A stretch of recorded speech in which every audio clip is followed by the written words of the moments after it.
Selamat pagi ibu-ibu sekalian, baik yang hadir di MRI Depok maupun yang mengikuti melalui live streaming. Pada pagi hari ini kita akan memasuki satu tema yang baru berkaitan dengan kenaikan Kristus, dan kemudian kita akan membahas juga sampai kepada Yesus duduk di sebelah kanan Allah Bapa dan bagaimana hubungannya dengan pengutusan Roh Kudus. Nah, kita lihat di dalam subtema kita pada hari ini adalah mengenai anak manusia di awan-awan.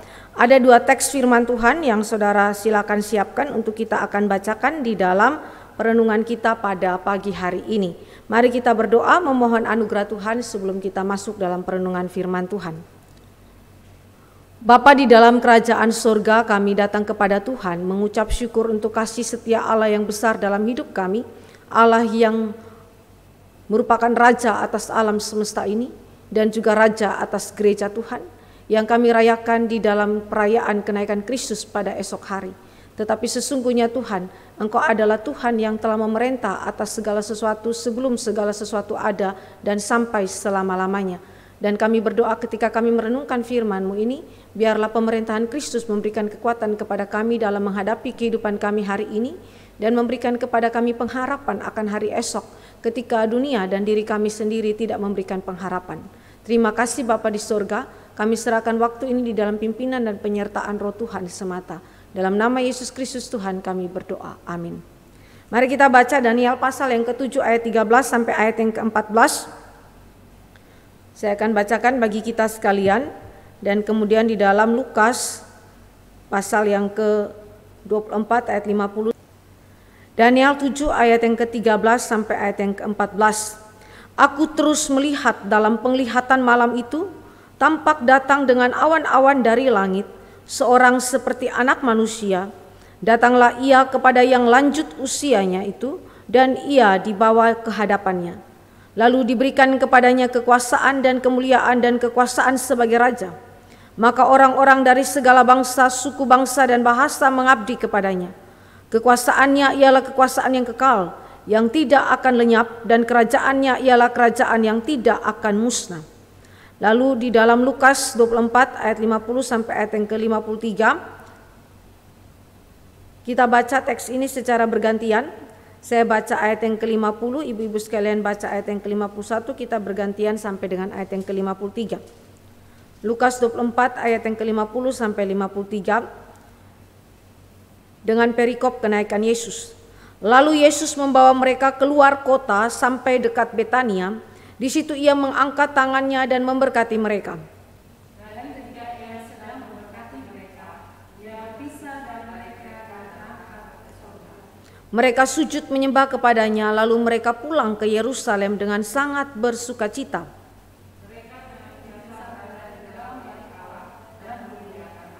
Demikian pembacaan firman Tuhan. Ibu-ibu yang dikasih oleh Tuhan Yesus Kristus, ketika Yesus Kristus naik ke sorga dan kemudian dia ditutupi dengan awan-awan, ini adalah sebuah peristiwa yang adalah bagian daripada nubuatan Yesus Kristus sendiri dan juga nubuatan daripada perjanjian lama yang digenapi.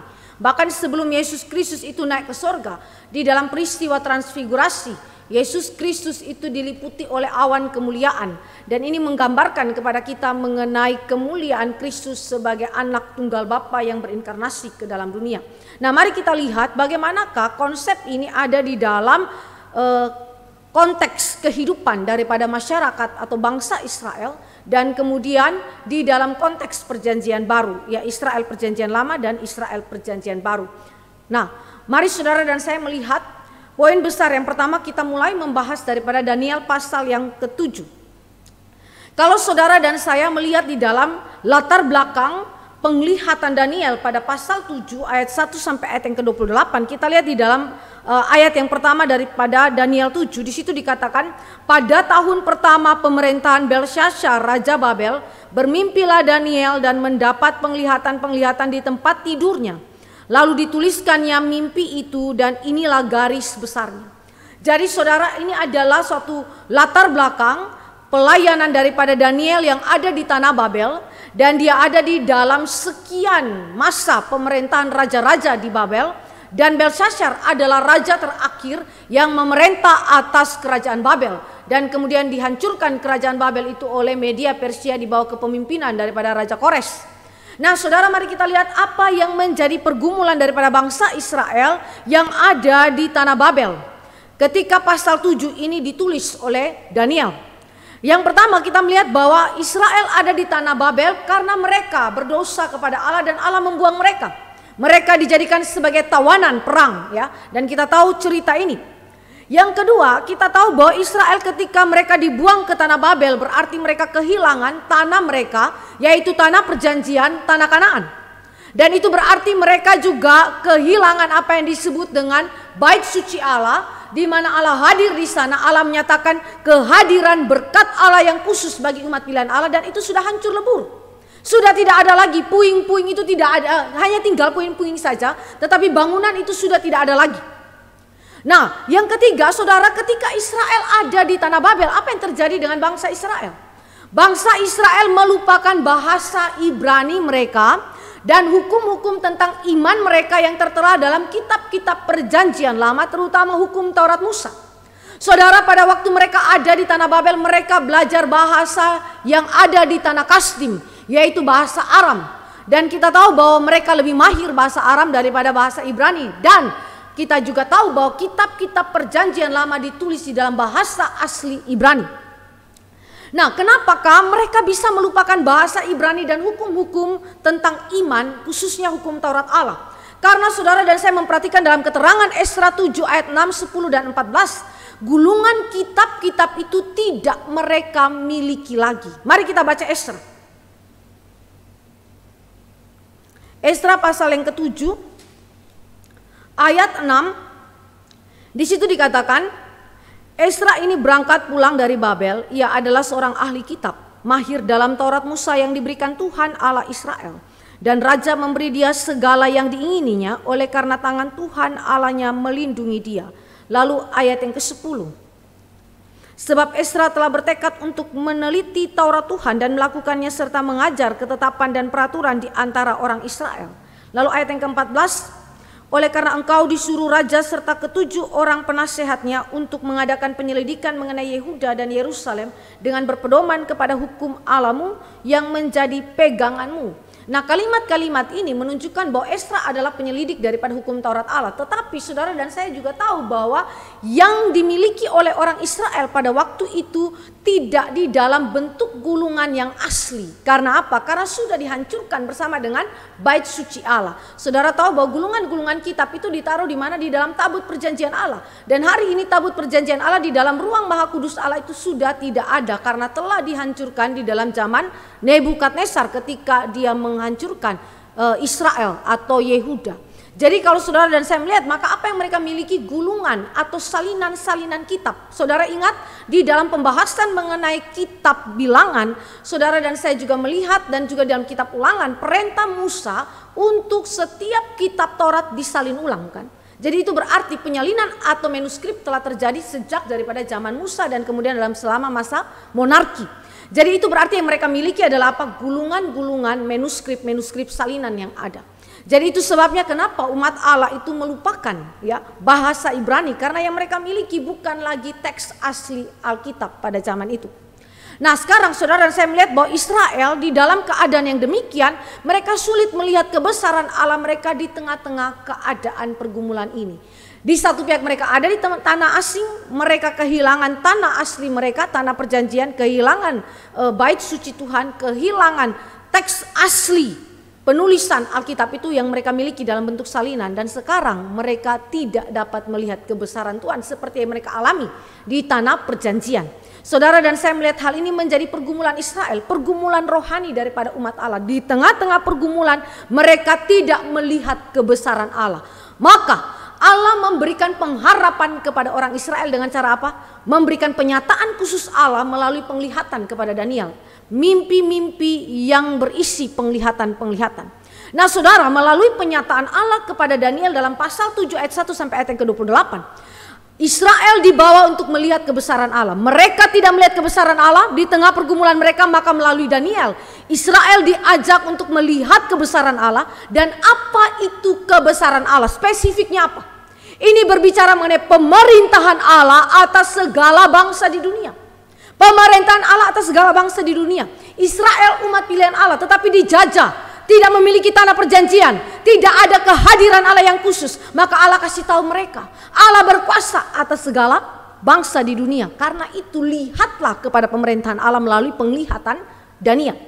Kedua, ketika Allah memberikan penyataan khususnya kepada Daniel, Allah mendorong Israel untuk tidak berputus asa dan menyerah dengan pergumulan yang dihadapi. Karena orang-orang yang sedemikian adalah orang-orang yang cenderung untuk pesimis. Pesimis berarti tidak ada pengharapan atau skeptis, menjadi kecewa, menjadi ragu-ragu kepada kekuasaan Allah, kepada segala janji-janji Allah yang telah diberikan kepada para nabi. Karena itu Allah berikan penglihatan ini supaya Israel, engkau jangan putus asa. Israel, jangan menyerah di tengah-tengah pergumulan dan kesukaran hidupmu, tetapi lihatlah pemerintahan Allah. Ini adalah ide utama yang mau dinyatakan di dalam penglihatan Daniel untuk menunjukkan kebesaran Allah melalui anak manusia yang datang di awan-awan. Nah, melalui penyataan Allah juga Israel diajak untuk melihat satu posisi yang Allah libatkan di dalam rencana kekal Allah, big picture daripada Allah bagi bangsa-bangsa yang ada di dunia ini. Umat Allah merasa terasing, kehadiran Allah, kebesaran Allah mereka tidak lihat, sekarang Allah kasih tahu mereka. Israel, engkau dilibatkan masuk ke dalam rancangan agung Allah, kebesaran Allah yang begitu luar biasa. Apa itu? Saudara dan saya melihat bagaimana Allah memberikan kepada kita hal yang diberikan kepada Israel untuk Israel terlibat di dalamnya. Bahwa Allah berdaulat atas segala sesuatu dan dia adalah hakim atas dunia. Baik atas Israel maupun bangsa-bangsa di dunia. Allah ingin Israel melihat bahwa dia pemegang kendali atas segala sesuatu. Dia tidak ingin Israel melihat bahwa hidup ini tidak memiliki kontrol, tidak memiliki tujuan final. Tetapi Allah memberitahukan kepada Israel bahwa engkau memiliki pengharapan karena engkau melihat Allah sebagai pribadi yang memegang kendali. Kalau memegang kendali, saudara, itu berarti entah Israel ada di tanah Kanaan, entah Israel ada di dalam masa pemeliharaan Allah tanda petik ya. Berkat-berkat Allah, tentu Allah memelihara Israel baik di tanah Kanaan maupun di luar tanah Kanaan. Tetapi khususnya di tanah Kanaan mereka mendapatkan pemeliharaan Allah dan kasih sayang Tuhan yang begitu besar. Dan walaupun mereka ada di tanah pembuangan, Allah tetap memelihara mereka. Allah memegang kendali sehingga memastikan bahwa segala apa yang menjadi kehendak Allah akan tergenapi. Lalu kemudian yang kedua, Allah berkuasa memberikan kemenangan bagi umatnya dari segala dosa dan kesengsaraan yang diakibatkan oleh dosa mereka, kefasikan manusia yang mereka lihat sendiri melalui tangan Raja Babel, bangsa Kasdim itu, serta kuasa kegelapan yang berada di balik daripada kekuasaan kerajaan yang menentang Allah. Mereka melihat itu semua dan Allah berkata, engkau akan menang, engkau akan menang. Saudara yang dikasihi oleh Tuhan Yesus Kristus, ini adalah sebuah pemberitaan yang menguatkan iman daripada orang-orang percaya. Dan sekali lagi ditegaskan bahwa dia berkuasa menggenapi rencananya melalui umatnya. Allah beritakan mengenai kemenangan Allah dan kerajaannya sehingga Israel kembali dipanggil untuk mendedikasikan hidupnya kepada Allah. Sehingga melalui hidupnya Israel memuliakan Tuhan dan kebenaran firman Allah semakin diperluas. Saudara bisa lihat ini di dalam siapa? Hidup siapa? Daniel, Sadrak, Mesak, Abednego. Mereka adalah orang-orang yang mengakui kedaulatan Allah. Karena itu di dalam pasal pertama daripada kitab Daniel, Daniel mengakui bahwa Allah lah yang menyerahkan kami ke dalam tangan daripada bangsa Kasdim ini. Daniel mengakui kedaulatan Allah. Daniel mengakui bahwa di dalam kedaulatan Allah Israel pasti menang. Dan karena itu pasal 9 Daniel mendoakan agar Tuhan melepaskan mereka sesuai dengan janji Tuhan dalam Yeremia. 70 tahun bagi Babel, Israel akan dilepaskan. Saudara yang dikasihi oleh Tuhan Yesus Kristus, dengan demikian Daniel sangat-sangat mengakui akan kuasa Allah dalam penggenapan rencana Tuhan. Sehingga Daniel tidak berputus asa. Saudara lihat dia berhadapan dengan begitu banyaknya kesukaran, bukan? Tetapi saudara juga melihat hidup Daniel memancarkan kemuliaan Allah. Karena apa? Karena ada pengharapan di belakang itu. Dan Daniel merepresentasikan umat Allah, pilihan Allah yang ada di tanah Babel. Jadi saudara dan saya melihat mengenai latar belakang singkat kehidupan daripada Israel. Jadi ketika Allah memberikan penglihatan tentang kebesaran anak manusia yang datang di awan-awan, itu bukan tanpa konteks. Itu ada di dalam konteks kehidupan Israel. Dan konteks kehidupan Israel itu adalah pergumulan. Pergumulan, saudara. Saudara, ini adalah sesuatu hal yang memberikan penghiburan bagi umat Allah. Allah tahu bagaimana caranya menghibur umat Allah yang ada dalam penderitaan. Allah tahu bagaimana caranya menghibur umat Allah dalam pergumulan. Dia tahu, dan karena itu dia berikan kepada saudara dan saya pengharapan dengan memandang kepada siapa? Anak manusia yang ada di awan-awan. Kedua, saudara dan saya mulai masuk ke dalam ayat yang ke-13 sampai dengan ayat yang ke-14. Anak manusia itu datang dengan awan-awan. Ya, saudara dan saya melihat dalam ayat yang ke-13, tampak datang dengan awan-awan dari langit seorang seperti anak manusia, seorang seperti anak manusia. Datanglah ia kepada yang lanjut usianya itu dan ia dibawa ke hadapannya. Nah, saudara, mari kita lihat terminologi daripada istilah anak manusia. Saudara dan saya tahu bahwa anak manusia juga istilah yang digunakan kepada bangsa Israel ataupun kepada orang-orang kafir yang tidak percaya kepada Allah. Mereka disebut sebagai anak manusia. Tetapi istilah anak manusia yang dikenakan oleh Daniel di sini adalah istilah yang khusus. Karena apa?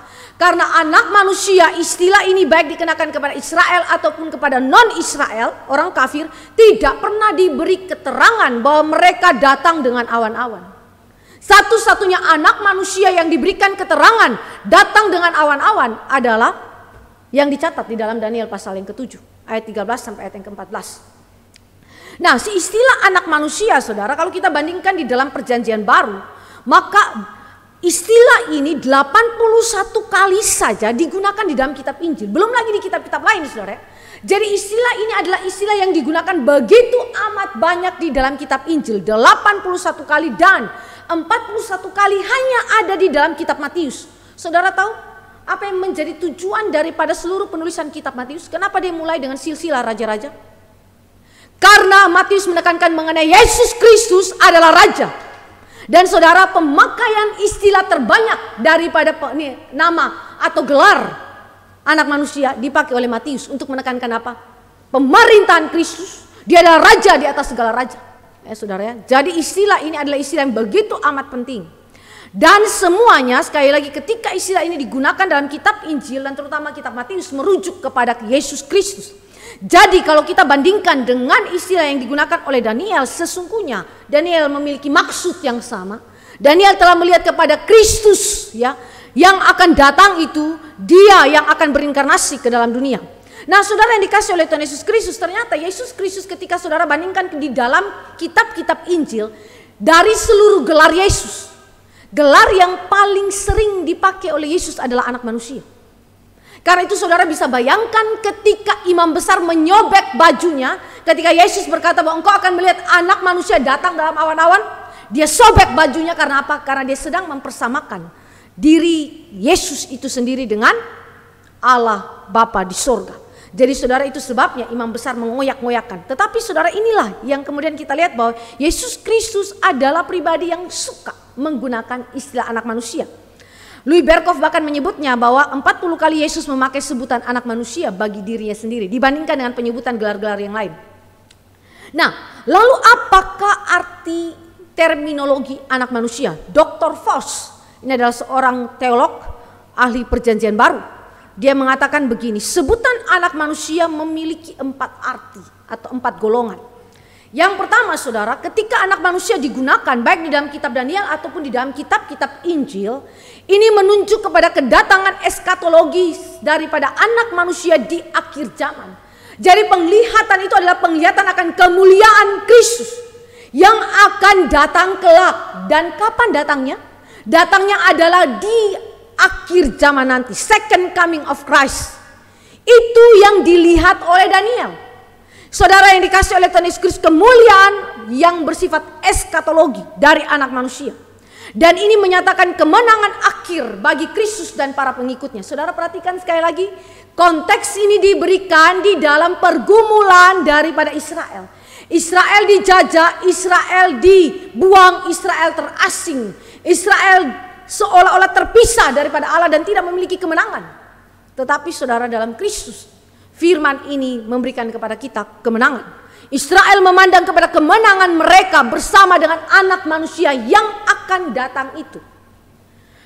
Lalu arti yang kedua daripada terminologi anak manusia, menunjuk pada penderitaan Yesus, kematian dan kebangkitannya. Jadi ini berbicara mengenai natur manusiawi Yesus, tetapi sekaligus dengan natur keilahian Yesus. Itu terkandung di dalam istilah anak manusia. Dan menekankan sisi manusia surgawi yang istimewa serta pra-eksistensi Yesus. Jadi Yesus sudah ada sebelum dia berinkarnasi.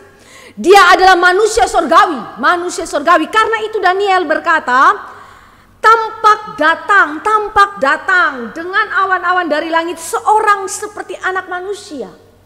Saudara, ini bukan kemudian menunjuk kepada inkarnasi Yesus.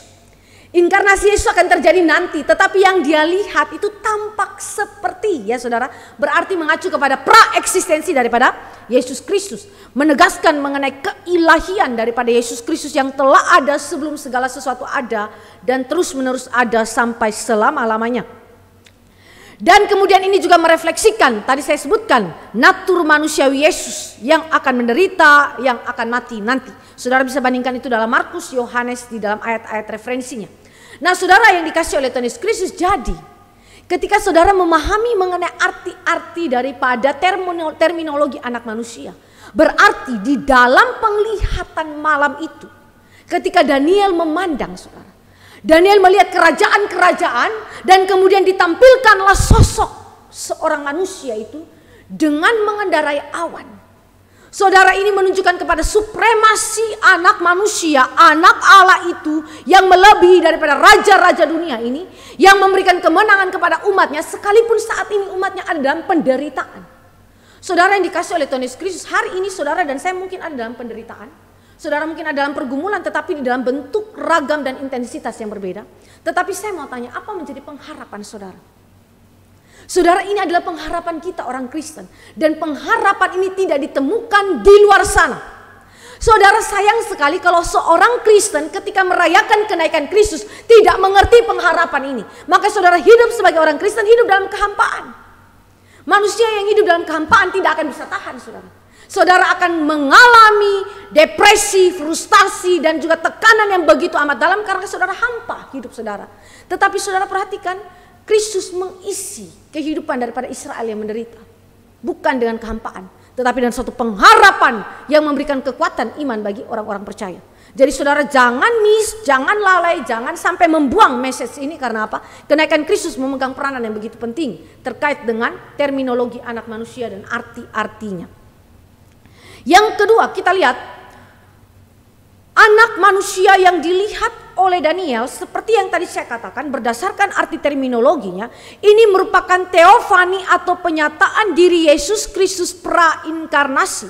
Saudara, di dalam penterjemahan Lembaga Alkitab Indonesia, istilah anak manusia dalam ayat yang ke-13 itu pakai huruf kecil semuanya.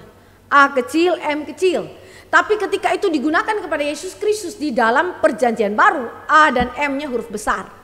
Karena apa saudara? Pada waktu itu Daniel masih melihat samar-samar. Dia belum melihat realita. Dia masih melihat bayangan, tetapi dia belum melihat realita. Ya saudara ya. Jadi karena itu disebutkan seperti anak manusia dengan terjemahan huruf kecil semuanya. Nah saudara, ketika dikatakan seperti anak manusia, Yesus datang sebagai manusia ketika Daniel melihat. Jadi Daniel sungguh-sungguh melihat anak manusia, dalam hal ini Yesus memang datang sebagai manusia. Saudara bisa bandingkan itu di dalam Ibrani 4 ayat 15, dia memang mengambil ya rupa kita sebagai hamba, sebagai manusia, kecuali dalam hal dosa. Lalu kemudian dengan awan-awan, istilah dengan awan-awan ini mengacu kepada Yesus sebagai pribadi ilahi. Dia bukan manusia saja, tetapi dia adalah pribadi ilahi. Saudara bisa bandingkan juga dengan ayat referensinya di dalam Yohanes dan juga dalam Keluaran. Nah mari kita lihat kata awan ini digunakan oleh Yohanes dan juga dalam kitab Keluaran ya. Dan dilihat oleh Daniel. Apa maksudnya di dalam perjanjian lama? Mari kita lihat. Awan di dalam perjanjian lama melambangkan hadirat Allah tetapi juga ketersembunyian Allah. Jadi awan melambangkan apa saudara? Melambangkan hadirat Allah tetapi juga saat yang sama ketersembunyian Allah. Sehingga awan itu menyatakan Allah tetapi sekaligus memelihara misteri yang meliputi Allah. Jadi kalau saudara dan saya memperhatikan di dalam teks-teks perbandingan ini, kita menemukan betapa Allah kita adalah Allah yang luar biasa. Dia menyatakan dirinya dilihat oleh Israel pada zaman itu, tetapi juga saat yang sama menyembunyikan dirinya. Mari kita bandingkan, misalnya kita lihat khususnya itu ayat yang pertama lebih tepatnya ya. Ratapan 2 ayat yang pertama lebih tepatnya. Di situ dikatakan, ah betapa Tuhan menyelubungi putri Sion dengan awan dalam murkanya. Keagungan Israel dilemparkannya dari langit ke bumi. Tak diingatnya akan tumpuan kakinya tatkala ia murka. Saudara, kita lihat di sini, ah betapa Tuhan menyelubungi putri Sion dengan awan dalam murkanya. Saudara perhatikan di situ, tidak ada satu manusia pun yang melihat Allah. Semua kita tahu itu. Bahkan Musa ketika meminta untuk melihat kemuliaan Allah, Allah bilang tidak boleh karena engkau pasti mati. Maka tidak ada satu manusia pun yang bisa lihat Allah. Pada saat yang sama Allah ingin bersekutu dengan manusia. Maka caranya bagaimana? Allah selubungi dirinya dengan awan supaya manusia tetap dapat menyaksikan, tetap dapat merasakan kehadiran Allah. Tetapi di saat yang sama misteri Allah, kemuliaan Allah ansi yang sebenarnya tidak dapat ditembusi oleh manusia. Tidak dapat ditembusi, saudara ya. Ada batasan yang memisahkan kita dengan Allah yang saudara dan saya tidak bisa memasukinya. Ini disebutkan misteri Allah. Karena itu supaya saudara dan saya tidak dihukum mati oleh Allah, Allah kasih selubung pakai awan. Begitu juga saudara lihat di dalam kemah suci, bait suci, ya. Allah menyatakan dirinya dengan awan. Bahkan ketika Israel dipimpin Allah keluar dari Mesir memasuki tanah Kanaan, kita sudah renungkan cukup banyak waktu lampau, dan Allah memimpin mereka dengan tiang awan, tiang api. Mereka melihat kehadiran Allah, tetapi saat yang sama Allah menyembunyikan misteri Allah. Jadi saudara, ini adalah sesuatu cara Allah yang baik yang menyatakan kemuliaan Allah, tetapi sekaligus memberikan perlindungan kepada kita supaya kita tidak mati. Kedua, di dalam penggunaan Mazmur dan juga di dalam penggunaan kata di dalam ayat yang Daniel pasal yang ke-7 pasal 7 ayat yang ke-13 ini, awan sebagai kereta perang, ya. Kereta perang Allah yang dikendarai oleh Allah, yang menggambarkan bahwa Allah adalah pahlawan perang yang mengendarai kereta masuk dalam peperangan. Saudara, ini adalah sebuah gambaran bahwa Allah adalah pahlawan perang. Itu bukan saja milik Israel. Sebelum konsep ini ada pada Israel, sebenarnya sudah ada dalam mitologi Kanaan. Ya saudara, orang-orang Kanaan sudah punya mitos ini ya saudara.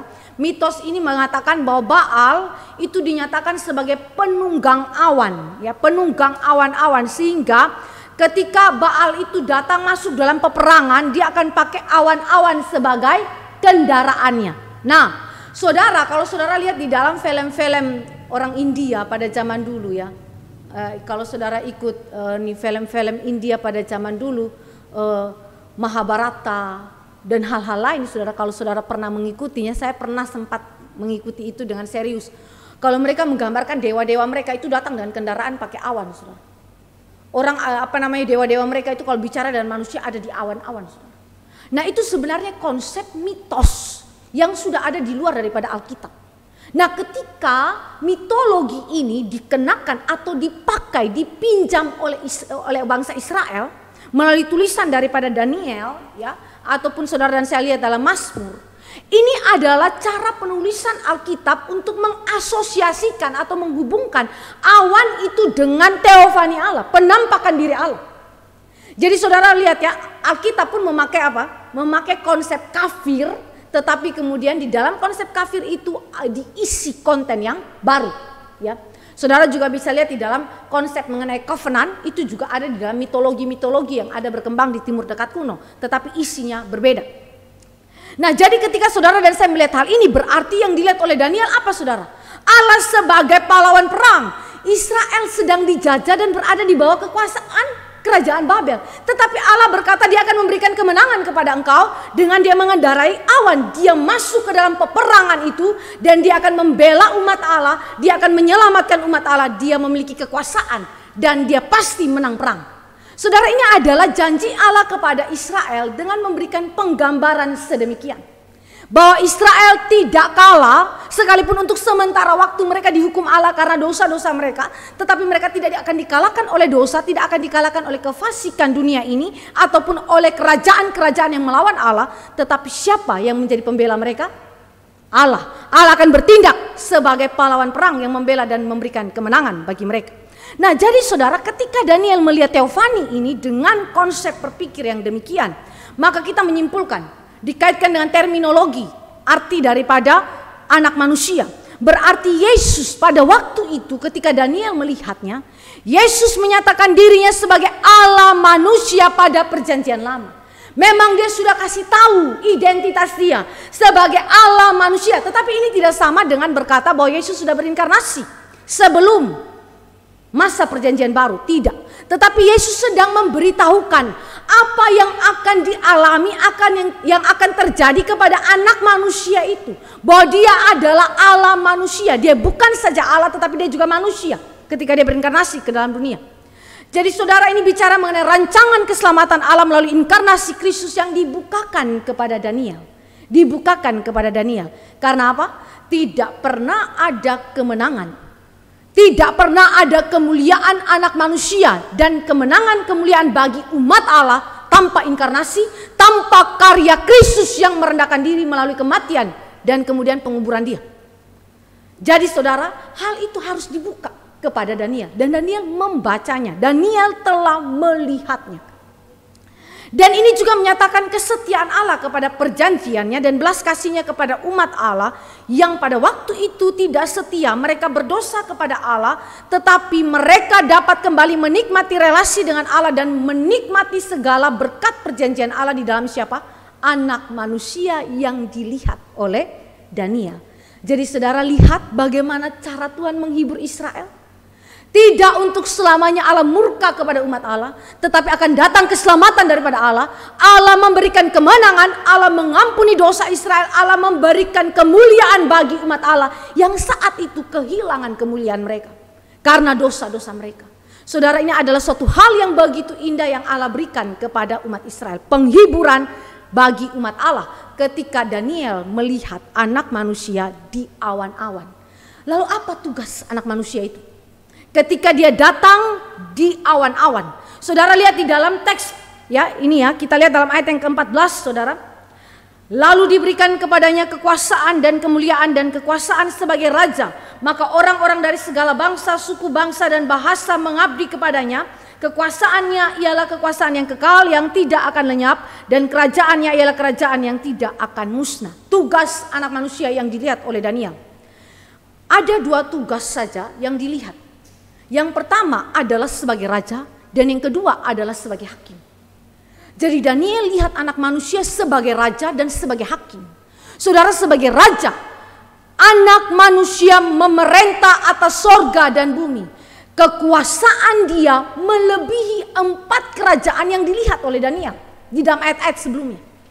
Melampaui itu semua, seluruh kerajaan yang menganggap diri dia dan raja-raja yang menganggap dirinya itu hebat, kuat, semuanya ditaklukkan oleh anak manusia ini. Semuanya ada di bawah kekuasaannya.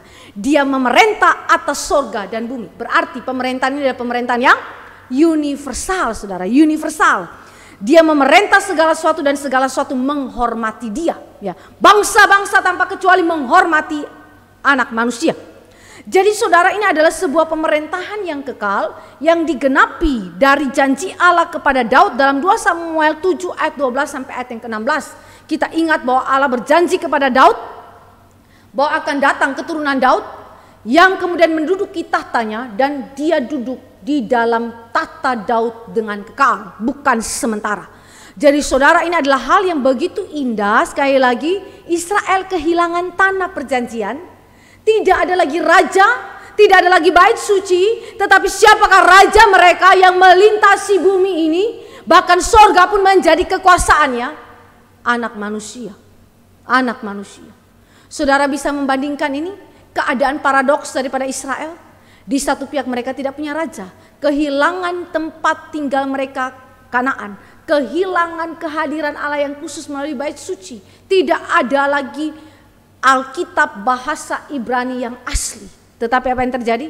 Allah katakan, semua itu hilang, tetapi ada satu yang tidak pernah hilang dan kekal adanya, yaitu rajamu, anak manusia yang datang dengan awan-awan.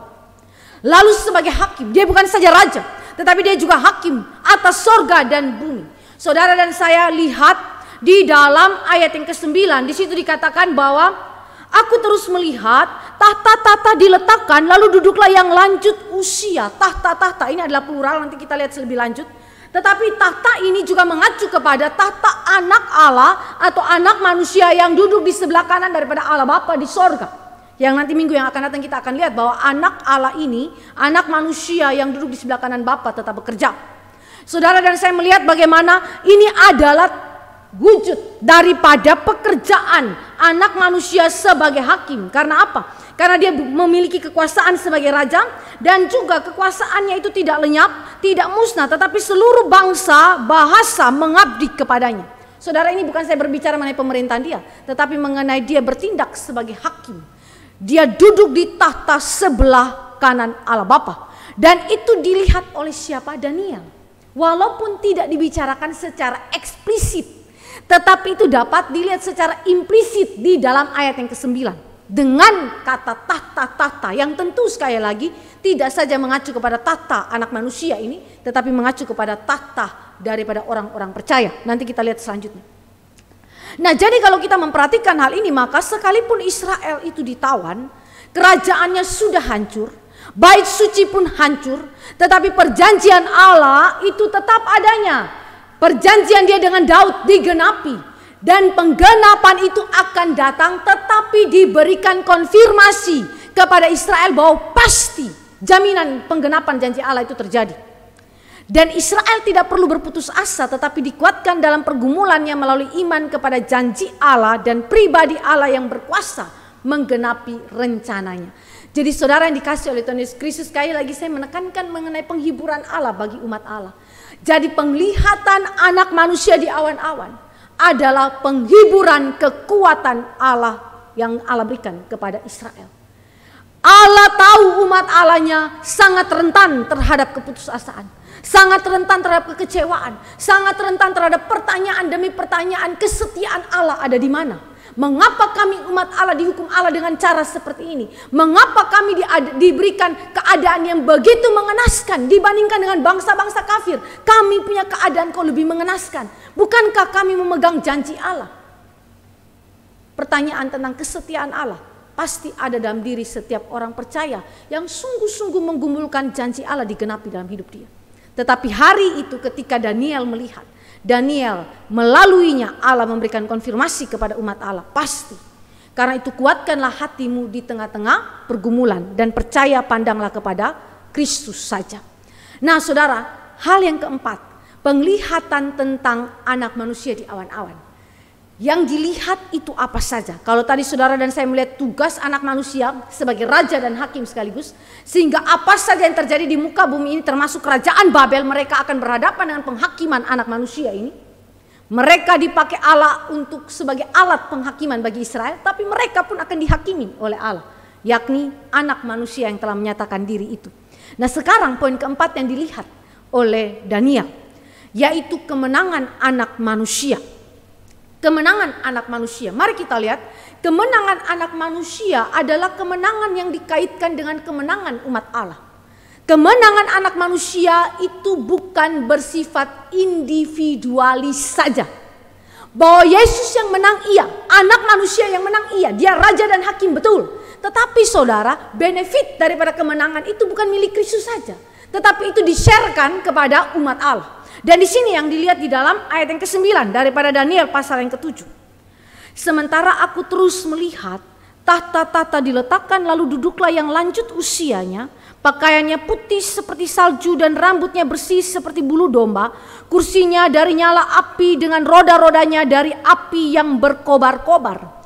Saudara, kalimat ini menggambarkan kemuliaan Allah yang begitu agung. Tetapi saudara, pertanyaannya adalah bukan saja tahta lanjut usia itu, yaitu Allah Bapa itu yang ada di situ, tetapi ada tahta-tahta yang lain yang ditaruh di sekitar Allah Bapa.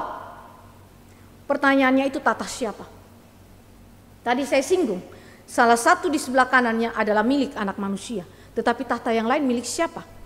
Ayat yang ke-9 ini, tata ini berbentuk plural dan bukan single, yang menyatakan bahwa ada hakim-hakim yang lain yang terlibat di dalam menghakimi dunia. Saudara, ketika ini dibicarakan atau dilihat oleh Daniel ayat 9 sampai ayat yang ke-10 di dalam kalimat ayat 10 bagian akhir, lalu duduklah majelis pengadilan dan dibukakan kitab-kitab. Majelis pengadilan. Jadi konteksnya ini ya saudara, ada dalam pengadilan Allah. Lalu siapa hakimnya? Si hakimnya adalah Allah Bapa, yang adalah digambarkan dengan lanjut usia itu, dan anak manusia yang duduk di sebelah kanannya, dan tata-tata yang lain. Siapa itu saudara? Ini mengacu kepada orang-orang kudus yang memerintah dan menghakimi bersama dengan Allah dan anak manusia pada akhir zaman.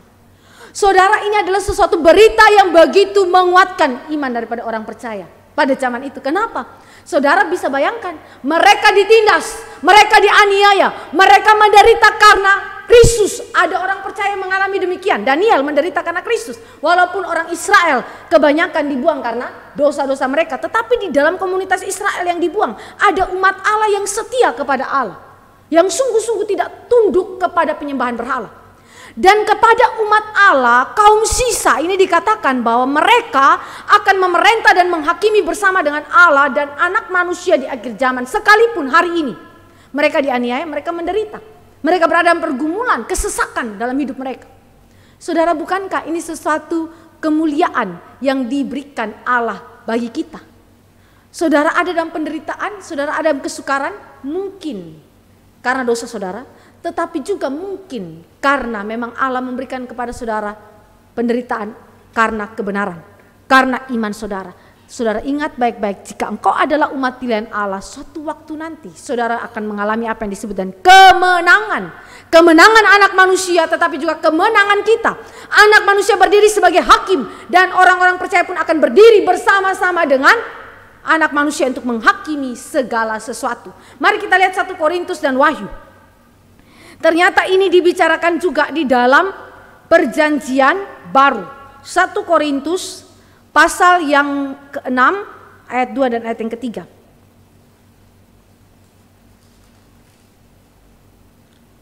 Atau tidak tahukah kamu bahwa orang-orang kudus akan menghakimi dunia? Dan jika penghakiman dunia berada dalam tangan kamu, tidakkah kamu sanggup untuk mengurus perkara-perkara yang tidak berarti? Tidak tahukah kamu bahwa kita akan menghakimi malaikat-malaikat? Saudara bayangkan, malaikat saja dihakimi oleh orang percaya. Jadi apalagi perkara-perkara biasa dalam hidup kita sehari-hari. Saudara, ini adalah satu kalimat yang memberikan kepada saudara kekuatan untuk bisa menghadapi situasi zaman ini. Perkara-perkara biasa, masa engkau tidak bisa hakimi itu berdasarkan firman? Karena di akhir zaman nanti engkau akan menghakimi bukan saja segala bangsa, malaikat-malaikat pun engkau akan turut hakimi di dalamnya. Jadi anak manusia kemenangannya di-sharekan kepada umat pilihan Allah yang diselamatkan, dan umat pilihan Allah bersama-sama dan anak manusia menghakimi segala sesuatu termasuk malaikat-malaikat yang jatuh, iblis dan juga roh-roh jahat. Lalu apa yang saudara takuti? Pertanyaan ini dilontarkan, kalau bagi saya ini pertanyaan yang merupakan pertanyaan eksistensial juga kepada Israel pada zaman itu. Apa yang engkau takutkan? Kepada raja-raja yang bengis itu? Kepada segala hukuman-hukuman yang ditimbulkan jika engkau tidak sujud menyembah kepada mereka? Kepada kematian engkau takut? Kepada iblis segala kuasanya yang berada di belakang kerajaan-kerajaan yang menentang anak manusia itu? Apakah engkau takut? Alkitab berkata tidak boleh takut. Karena apa? Karena engkau telah mendapatkan kemenangan di dalam anak manusia yang dilihat oleh siapa? Daniel pada zaman itu. Saudara, Israel hari itu dikuatkan untuk tetap berpegang teguh di dalam iman mereka. Jangan mengikuti arus dunia ini. Karena apa? Karena engkau diberikan hak istimewa sebagai milik kepunyaan, sebagai hakim yang akan menghakimi orang-orang yang hari itu menindas saudara. Jadi sekali lagi ini adalah penghiburan yang Allah berikan kepada orang-orang percaya. Jadi waktu kita mengerti konsep mengenai anak Allah di awan-awan, tidak boleh dilupakan bahwa ini adalah pemberitaan yang terkait erat dengan pergumulan hidup orang percaya. Entah itu karena dosa atau entah itu karena kebenaran Allah, seperti yang dialami oleh Daniel dan kawan-kawannya. Nah, jadi saudara, kesimpulan kita saat ini umat Allah terlihat kalah. Israel memang terlihat kalah saat itu. Mereka terlihat kalah, tetapi sesungguhnya mereka telah menang oleh kuasa anak manusia. Itu yang dilihat oleh Daniel. Umat Allah pasti akan menang, bahkan mereka yang akan menghakimi para musuhnya. Dan memang kemenangan ini sekarang tidak begitu kelihatan, tetapi suatu saat nanti akhir zaman akan dinyatakan dengan jelas di hadapan semua manusia. Dan ini adalah kemenangan mutlak anak manusia beserta para pengikutnya. Saudara, hal yang sama terjadi di dalam zaman ini. Yang dilihat oleh Daniel adalah masa PL kepada PB. Sekarang saudara dan saya sudah mendapatkan penggenapannya dalam Kristus. Dan situasi konsep yang sama berlangsung kepada gereja zaman ini. Karena apa? Saudara ada di dalam masa penantian kepada kedatangan Kristus yang kedua. Saudara mendapatkan penggenapannya dalam first coming Kristus. Dan saudara ada dalam masa penantian sampai dengan second coming daripada Kristus. Dan ternyata hidup saudara mirip seperti Israel yang ada di tanah pembuangan, bukan? Saudara ada dalam penderitaan. Saudara ada dalam masa-masa sukar. Saudara mungkin pernah kecewa kepada Tuhan. Saudara mungkin mengalami banyak keputusasaan. Tetapi firman ini memberikan kepada saudara kekuatan. Saudara sudah menang. Saudara telah menang. Saudara, ini adalah sebuah penglihatan eskatologis. Tetapi penglihatan eskatologis yang memberikan kekuatan kepada kita hari ini. Supaya apa? Berjalan di dalam kebenaran Tuhan dan tidak kehilangan iman kita. Saudara yang dikasih oleh Tuhan Yesus Kristus. Jadi di dalam penglihatan eskatologis yang penuh kemuliaan ini, Allah memberikan kekuatan kepada orang-orang percaya supaya dengan iman mereka tetap dapat menjalani penderitaan dengan iman kepada Yesus Kristus. Nah, saudara, itu adalah penantian yang akan datang. Sekarang kita lihat penggenapan. Bagaimanakah anak manusia itu datang di awan-awan? Kita tahu bahwa itu adalah second coming daripada Kristus yang telah dilihat oleh Daniel. Tetapi di sisi yang lain, second coming of Christ tidak akan terjadi tanpa first coming of Christ. Jadi harus terjadi kedatangan Kristus yang pertama. Dan dari situ saudara dan saya akan melihat bagaimanakah kemuliaan itu akan digenapi. Apa yang dilihat oleh Daniel tergenapi. Di dalam mana? Lukas tadi yang sudah kita baca ya. Lukas pasal yang ke-24 ayat 50 sampai dengan ayat yang ke-53. Mari kita lihat poin kedua yang kita akan renungkan. Anak manusia yang datang di awan-awan yang dilihat oleh Daniel, dia naik ke sorga, dibahas di dalam Lukas 4 ayat 50 sampai 53. Dia naik ke sorga karena dia sudah datang ke bumi ini dan segera akan kembali ke sorga. Dan dia sudah kembali ke sorga setelah menyelesaikan tugas pelayanan dia di bumi ini. Nah, saudara, mari kita lihat settingan daripada teks ini. Saudara tahu bahwa murid-murid pun mengalami pergumulan. Ketika Yesus mengalami kematian, apa yang mereka rasakan? Ketakutan. Apa yang mereka rasakan? Kehilangan pengharapan, keputusasaan. Karena orang yang mereka harapkan sebagai Mesias dibunuh mati. Dan kita juga tahu bahwa selama 40 hari Yesus bangkit dari antara orang mati. Yesus mengkonfirmasikan suatu konsep yang begitu penting. Bahwa Mesias harus menderita untuk memasuki kemuliaan. Dan sekarang dia akan naik ke sorga. Ya, untuk memasuki tahapan kemuliaan dia. Saudara dan saya perhatikan kemuliaan Kristus. Setelah dia bangkit adalah kemuliaannya. Naik ke sorga adalah kemuliaannya. Duduk di sebelah kanan Allah Bapa adalah kemuliaannya. Dan akan datang kembali sebagai hakim adalah kemuliaannya. Ini adalah tahapan-tahapan daripada kemuliaan Kristus. Yang harus dijalani sebagai anak manusia yang bergelar anak manusia. Nah, mari kita mulai melihat di manakah tempat Yesus naik ke sorga. Di dalam ayat yang ke-50. Kalau saudara baca dalam Kisah Para Rasul, pasal yang pertama kita lihat. Di dalam pasal pertama ayat 6 sampai dengan ayat yang ke-11. Saudara dan saya tidak mendapati catatan begitu banyak mengenai di manakah tempat Yesus naik ke sorga. Tetapi yang ada adalah mengenai janji kedatangan daripada Roh Kudus. Nah, saudara, di dalam ayat yang ke-50 dari Lukas 24, di situ dikatakan mereka dibawa Yesus keluar kota sampai dekat Betania. Di mana di Betania itu ada Bukit Zaitun. Nah, saudara, mari kita lihat Bukit Zaitun adalah tempat Yesus naik ke sorga dan pertemuan terakhir Yesus dengan 11 muridnya. Bukit Zaitun, kenapa ini menjadi tempat yang Yesus pilih untuk tempat dia naik ke sorga? Dan bukan tempat yang lain, tetapi Bukit Zaitunlah yang dipilih oleh Yesus Kristus.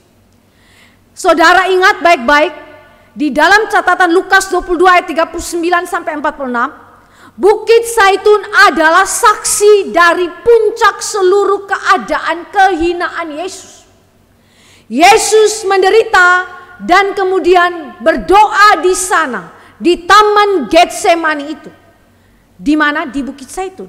Saudara, mari kita lihat nama Betania sendiri, ya, yang terletak di lereng sebelah timur Bukit Zaitun, itu berarti rumah kedukaan. Betania berarti rumah kedukaan. Dan Yesus membawa para muridnya ke bukit itu untuk mengingatkan kepada mereka bahwa Yesus adalah anak manusia yang telah turun dari sorga. Dia telah mengikuti seluruh kehendak Bapa dan menggenapinya melalui seluruh penderitaan dia untuk menebus manusia berdosa, terutama umat pilihan Allah. Itu sudah terjadi. Dan Bukit Zaitun adalah saksinya. Betania, rumah kedukaan, menjadi saksi daripada seluruh penderitaan Kristus. Puncak daripada penderitaan Kristus ada di sana. Sekalipun kita tahu bahwa Bukit Zaitun adalah lokasi tempat di mana Yesus seringkali berkumpul bersama-sama dengan para muridnya. Bukit Zaitun juga itu di dalamnya ada Taman Getsemani, kita tahu bersama. Dan di situ kita juga tahu bahwa Yesus bergumul di dalam doa-doa dia sebelum dia memasuki fase terakhir kematian dia di atas kayu salib, dalam perendahan dia, dalam puncak keadaan kehinaan dia. Matthew Henry berkata, di Taman Getsemani Yesus mengalami permulaan penderitaan. Ini bukan berarti bahwa sebelumnya dia tidak menderita, tetapi ini adalah permulaan penderitaan di dalam puncaknya. Di Taman Getsemani juga Yesus menghadapi penderitaan maut, di mana peluhnya menjadi seperti titik-titik darah yang bertetesan ke tanah. Saudara, ini semua Yesus alami. Yesus datang di Bukit Zaitun untuk mengingatkan kembali para murid. Ingat, jika aku dapat masuki kemuliaan, jika aku dapat masuki kemenangan, karena apa? Karena aku telah melewati Via Dolorosa, jalan salib, jalan penderitaan itu. Kedua, kenapa Bukit Zaitun yang dipilih? Bukit Zaitun dipilih untuk menunjukkan bahwa disitulah Yesus memasuki puncak keadaan kemuliaannya. Dia terangkat atau dia naik ke sorga. Saudara yang dikasih oleh Tuhan Yesus Kristus, ini adalah transisi atau peralihan dari keadaan kehinaan Yesus kepada keadaan kemuliaannya yang hanya dapat terjadi jika Yesus telah lebih dahulu mengalami penderitaan. Sebagaimana saya katakan tadi, Bukit Zaitun menjadi saksi penderitaan, puncak penderitaan Kristus. Begitu juga Bukit Zaitun menjadi saksi puncak keadaan kemuliaan Yesus Kristus. Jadi saudara, apa yang dikatakan oleh Yesus Kristus diberikan konfirmasi lagi kepada para muridnya untuk terakhir kali dia berjumpa dengan para muridnya. Nah, karena konsep ini dijalani oleh Yesus Kristus, sebagaimana kalau saudara ikut dalam SKA, saya juga tekankan prinsip yang sama. Orang yang mau masuk dalam kerajaan Allah harus mengalami banyak sengsara. Bandingkan Kisah Rasul 14 ayat yang ke-22. Maksudnya apa, saudara? Murid-murid yang sejati, murid Kristus pasti melalui jalan salib atau jalan penderitaan untuk memasuki kemuliaan yang disiapkan Allah bagi mereka. Dan ini adalah ketetapan kekal Allah yang sudah dijalani oleh Kristus, dan sekarang saudara dipanggil untuk masuk ke dalamnya. Saudara, ini adalah paradigma berpikir seperti yang Petrus itu katakan juga di dalam pembahasan saya SKA. Saudara dan saya ingat baik-baik, hal ini ditegaskan. Jadi saudara dan saya melihat kepada anak manusia yang naik ke surga itu. Tetapi anak manusia itu telah turun dari surga sebelumnya dan telah menggenapi rancangan penebusan Allah melalui penderitaannya sehingga dia memasuki kemuliaan. Nah, persoalannya adalah ketika saudara dan saya membaca bagaimana cara pengungkapan kemuliaan Kristus atau anak manusia ini di dalam Injil yang harus melewati jalan salib, seringkali orang percaya atau orang Kristen umumnya itu ingin untuk menghindari jalan salib ini, ingin menghindari kesukaran pergumulan hidup, ya. Martin Luther bilang begini, salah satu alasan mengapa orang lebih memilih teologi kemuliaan, hanya melihat kepada anak manusia yang dimuliakan saja, daripada teologi salib, ialah karena mereka membenci salib dan penderitaan. Padahal Yesus sengaja pilih Bukit Zaitun, Betania, untuk mengingatkan kemuliaan yang dia peroleh karena apa? Karena dia telah melewati jalan salib. Jadi itu sebabnya saudara dan saya ketika mengingat kepada kenaikan Yesus Kristus, saudara tidak boleh hanya mengingat kepada kemuliaannya saja, tetapi saudara harus mengingat kepada apa? Penderitaan Kristus untuk memasuki kemuliaan. Jadi saudara, kalau orang Kristen, saudara tidak boleh menghindari jalan salib. Ini adalah pemberian Allah, ini adalah ketetapan Allah bagi kita. Dan penderitaan itu yang dialami oleh orang percaya bukan karena akibat dosa, tetapi karena memang kehendak Allah untuk kita alami adalah transformasi bertahap yang dilakukan Allah untuk membersihkan dosa kita dan sampai kepada kesempurnaan yang kekal di mana dosa tidak ada lagi di akhir zaman. Jadi cara pandang Martin Luther untuk membawa saudara dan saya yang hidup zaman ini antara kedatangan pertama dan kedatangan Yesus yang kedua, saudara, kita memiliki cara pandang yang unik seperti yang Yesus ini berikan, di mana kita melihat penderitaan dengan sudut pandang yang berbeda. Teologi salib merupakan keharusan bagi orang percaya untuk memasuki kemuliaan yang disiapkan Allah bagi kita, bagi umat Allah.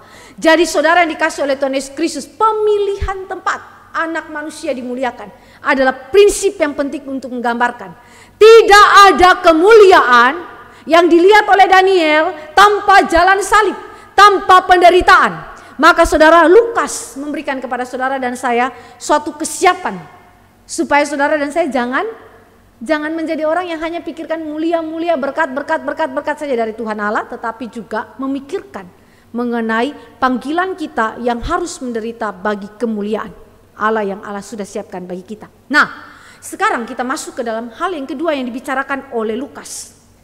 Yesus terangkat ke sorga. Ini adalah sebuah peristiwa yang disaksikan kasat mata, dilihat dengan mata.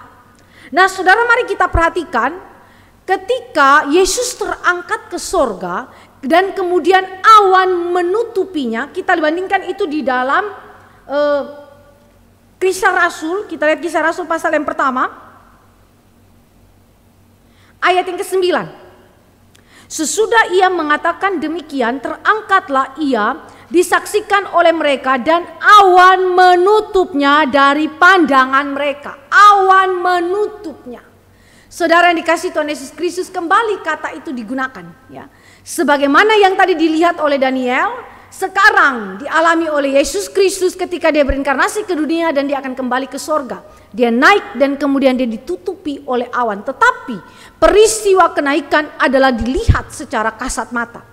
Nah, Leon Morris memberikan kepada kita penjelasan apa artinya Yesus terangkat ke sorga dan kemudian ditutupi oleh awan, dan akhirnya tidak terlihat lagi.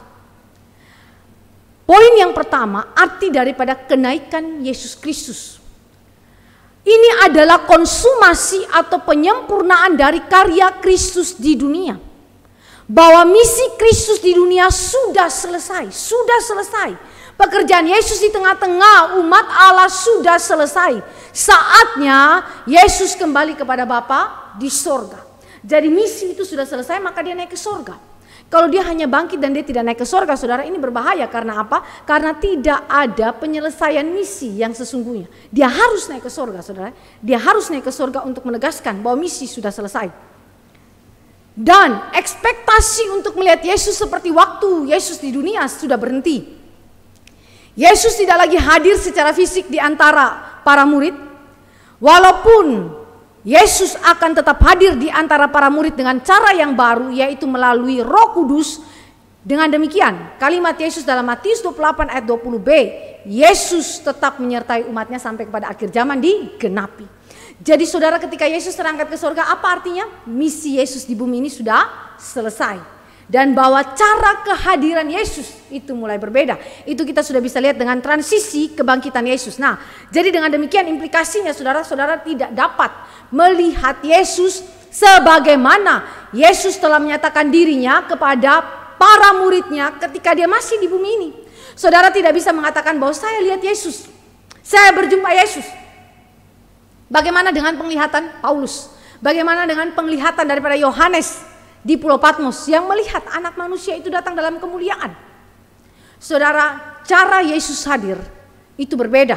Tetapi di sisi yang lain itu tidak meniadakan kemahakuasaan Allah dalam menyatakan kehadiran Dia. Termasuk kehadiran Dia yang begitu unik di dalam penglihatan daripada Saulus dan di dalam penglihatan daripada Yohanes di Pulau Patmos. Jadi saudara, cara kehadiran Yesus adalah sesuatu yang unik, ya, yang bisa saja melalui Roh Kudus, tetapi juga bisa saja secara langsung di dalam pengalaman dua hamba Tuhan yang tadi saya sebutkan. Nah, saudara yang dikasihi Tuhan Yesus Kristus, jadi kalau kita melihat hal ini berarti seluruh pekerjaan penebusan Kristus bagi kita mendapatkan jaminan efektivitasnya bukan saja di dalam kebangkitan Kristus, tetapi juga di dalam kenaikannya. Jadi kemuliaan Yesus adalah sesuatu yang begitu penting untuk memberikan kepada saudara konfirmasi bahwa seluruh karya penebusan Dia selama masa kehinaan Dia di bumi ini sudah selesai dan efektif bekerja dalam hidup kita. Efektif. Jadi itu berarti pengharapan daripada perjanjian lama, pengharapan daripada perjanjian baru, pengharapan dari gereja sepanjang zaman kepada Kristus, kepada kemuliaan Kristus yang akan dialami oleh setiap anak-anak Tuhan dan yang sudah dilihat oleh Daniel pasti terjadi. Pasti terjadi, saudara. Kenapa? Karena dia naik ke surga. Dan itu berarti seluruh pekerjaan dia di bumi ini efektif. Nah, kedua, saudara, dan saya melihat mengenai Yesus terangkat ke sorga. Ini adalah merupakan permulaan daripada pemerintahannya di sorga dan tanda awal daripada pembagian berkat-berkat keselamatan bagi umatnya. Saudara, saya mau tanya, apakah Yesus tidak pernah menjadi raja sebelumnya sehingga dikatakan bahwa ini adalah permulaan daripada pemerintahan Dia di sorga? Alkitab berkata bahwa Yesus adalah raja segala raja. Dari kekal sampai kekal Dia adalah raja. Lalu kenapa dikatakan bahwa ini adalah permulaan daripada pemerintahannya dan tanda awal daripada pembagian berkat-berkat keselamatan bagi umat Allah? Saudara, perhatikan, ketika Yesus pra-inkarnasi, Dia tidak memiliki natur kemanusiaan. Ketika Dia naik ke sorga, Dia naik dengan natur kemanusiaannya yang telah diubahkan. Dalam natur kemanusiaannya yang mulia. Dalam tubuh sorgawi, tubuh yang telah dimuliakan. Yesus naik dalam keberadaannya sebagai Allah manusia yang dilihat oleh Daniel. Allah manusia, pra-inkarnasi telah dilihat oleh Daniel dan sekarang digenapi. Saudara yang dikasih oleh Tuhan Yesus Kristus, karena itu Dia dinobatkan sebagai raja secara universal, sorga dan bumi, seperti yang telah dilihat oleh Daniel, dan secara partikular kepada gereja Tuhan. Karena apa? Karena Dia naik dengan natur kemanusiaan. Saudara, ini tidak berarti bahwa natur kemanusiaan Kristus itu menjadi identik dengan natur ilahinya. Tentu tidak. Natur manusia tetap dengan sifat-sifatnya, natur ilahi tetap dengan sifat-sifatnya. Tetapi natur kemanusiaannya Yesus mengalami kemuliaan yang lebih tinggi daripada natur manusia lainnya. Yaitu apa? Menjadi objek daripada penyembahan. Menjadi objek penyembahan dari seluruh bangsa di dunia ini. Dari seluruh bahasa. Dari segala macam suku, bangsa, kerajaan manapun di dunia ini. Hormat tunduk kepada Dia. Itu sebabnya dikatakan segala lutut akan bertelut dan mengaku Yesus Kristus adalah Tuhan dan Raja. Saudara, itu dilihat oleh siapa? Daniel. Daniel sudah lihat sebelum ini terjadi. Saudara yang dikasih oleh Tuhan Yesus Kristus, Allah kita adalah Allah yang memerintah melalui Yesus Kristus yang adalah Allah manusia. Dan karena itu, saudara dan saya punya penyembahan adalah kepada Dia yang adalah Allah manusia. Ini tidak pernah terjadi, saudara. Di dalam agama manapun tidak ada namanya penyembahan kepada Allah manusia. Walaupun saudara dan saya juga tahu dalam filsafat Yunani atau mitologi Yunani ada yang namanya setengah dewa. Saudara tahu Hercules bukan? Hercules itu setengah dewa, saudara. Tetapi tidak dalam kategori seperti yang dikatakan oleh Alkitab. Hercules itu masih berdosa, saudara. Saudara nonton film Hercules? Pernah saudara ada di dalam film-film seperti itu? Pernah saudara nonton? Saya ini salah satu orang yang paling suka nonton Hercules, saudara. Pada zaman dulu. Tapi saya tidak sadar bahwa pada waktu itu ketika saya masih kecil nonton film itu saya sedang mengikuti mitologi Yunani. Kali ini kami beli buku mitologi Yunani, saudara, untuk membaca mitos-mitos apa yang berkembang pada zaman itu dan bagaimana Alkitab memberikan terobosan-terobosan penting kepada mitologi itu dan memberikan ajaran yang benar. Ya. Saudara yang dikasih oleh Tuhan Yesus Kristus, dengan demikian saudara dan saya harus perhatikan hal ini. Kita memiliki keunikan sekali karena natur kemanusiaannya Yesus mengalami kemuliaan yang tidak dimiliki oleh natur manusia manapun di muka bumi ini. Tidak ada. Dia bahkan dinobatkan sebagai raja, sebagai hakim Allah manusia dalam naturnya. Jadi saudara yang dikasih oleh Tuhan Yesus Kristus, ini adalah natur yang unik. Bukan saja dari antara manusia, natur manusianya ini, tetapi juga dalam ketritunggalan. Bapa dan Roh Kudus tidak punya natur itu, natur kemanusiaan, tapi hanya Yesus punya natur kemanusiaan.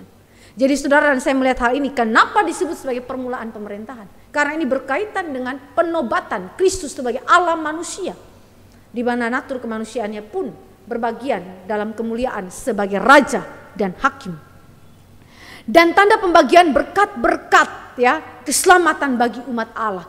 Di dalam Ibrani dan juga 1 Yohanes, bahwa Allah memilih kita di dalam Kristus. Dan juga saudara baca dalam kitab Efesus pasal yang pertama, bahwa di dalam Kristus saudara akan menikmati segala berkat kemuliaan Allah, termasuk yang tadi dilihat oleh Daniel, memerintah bersama dengan Kristus, menghakimi bangsa-bangsa, menghakimi para malaikat bersama dengan Kristus di akhir zaman. Kapan itu kemudian saudara dan saya miliki itu? Ketika Yesus sudah selesaikan tugas misi dia di dunia ini dan dia naik ke surga. Itu adalah jaminan pasti bahwa apa yang dilihat oleh Daniel terlaksana, tergenapi. Yang ketiga, Yesus terangkat ke surga berarti adalah penggenapan dari perkataan Yesus sendiri, Lukas 22 ayat 69. Yesus mengklaim bahwa dirinya adalah anak Allah yang benar, dan sekarang dia naik ke surga dan duduk di sebelah kanan Allah Bapa, yang menyatakan bahwa Allah tidak menolak tetapi mengakui bahwa Yesus adalah anak Allah. Dia naik ke surga duduk di sebelah kanan Allah Bapa, berarti ini penerimaan, perkenanan Allah bahwa memang dia adalah anak Allah. Dia adalah berstatus anak Allah, dia betul-betul anak Allah yang asli. Sekalipun tuduhan daripada para pemuka agama Yahudi, dia menghujat Allah ketika menyebut dirinya sebagai anak Allah, ya, atau menyebut dirinya sebagai anak manusia. Tetapi saudara, penerimaan Allah ini duduk di sebelah kanan Allah Bapa menggambarkan bahwa dia sungguh-sungguh anak Allah yang sejati. Dia Allah yang menjadi manusia yang sudah dilihat oleh Daniel.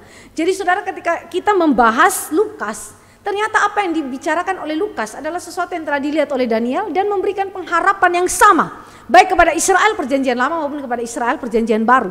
Ketika Yesus naik ke surga, Yesus tidak hadir secara fisik. Israel perjanjian baru, Israel rohani, umat pilihan Allah mengalami penderitaan.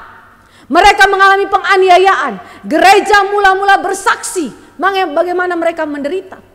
Tetapi pengharapan ini saudara tidak kemudian membuat mereka kehilangan iman atau putus asa, kecewa kepada Allah, tetapi justru menguatkan iman mereka untuk semakin berjalan di dalam kesetiaan kepada Allah dalam penderitaan mereka.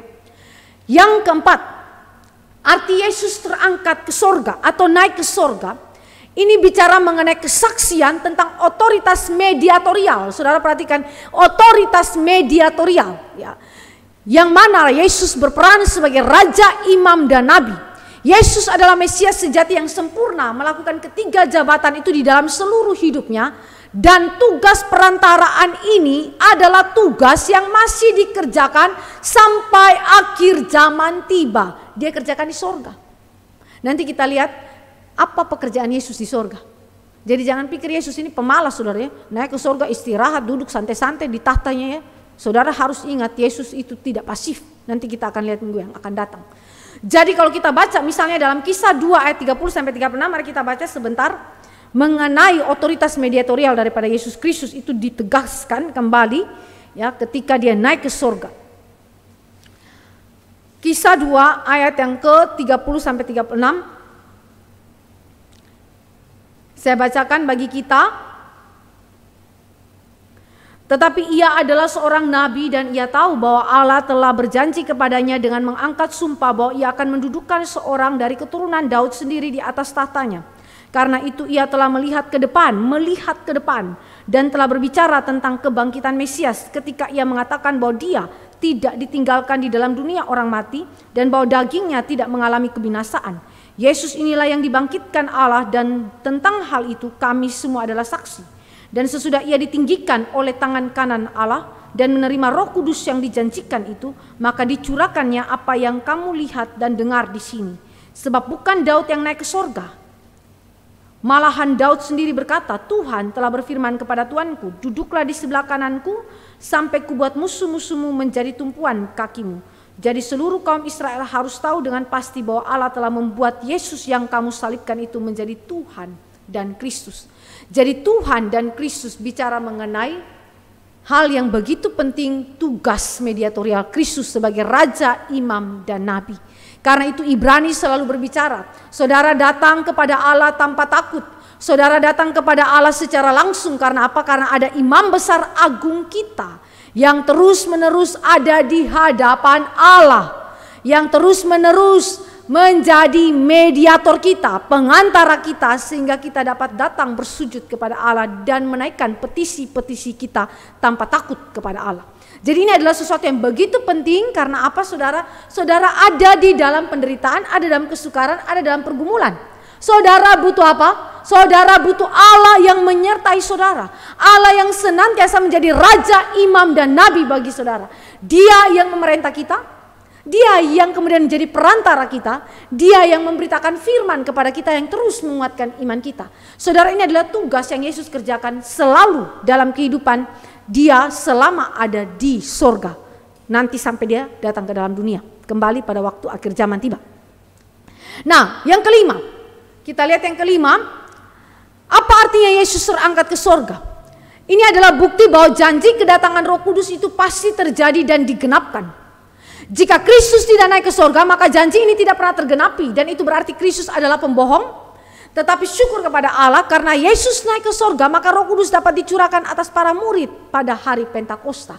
Yesus berkata, lebih baik aku pergi. Karena jika aku pergi, maka Roh Penghibur itu akan datang. Saudara, kenaikan Kristus memiliki korelasi langsung dengan turunnya Roh Kudus. Kalau saudara dia tidak pernah naik, dia hanya bangkit saja. Apa bedanya dengan Lazarus yang dibangkitkan dari antara orang mati? Lazarus pun bangkit saudara dari antara orang mati. Tetapi saudara, perbedaannya di sini. Dia naik ke surga sebagaimana kisah Rasul katakan. Yesus menerima otoritas Bapa untuk mengutus Roh Kudus ke dalam dunia. Saudara yang dikasih oleh Tuhan Yesus Kristus, ini adalah hal yang begitu penting. Karena kalau dia tidak naik seperti kalimat daripada salah seorang penafsir, tidak ada Roh Kudus yang dicurahkan. Lalu yang keenam, kita lihat yang keenam, Yesus terangkat ke sorga berarti merupakan bukti bahwa manusia, kemanusiaan Yesus itu terangkat ke sorga. Seperti yang tadi saya katakan.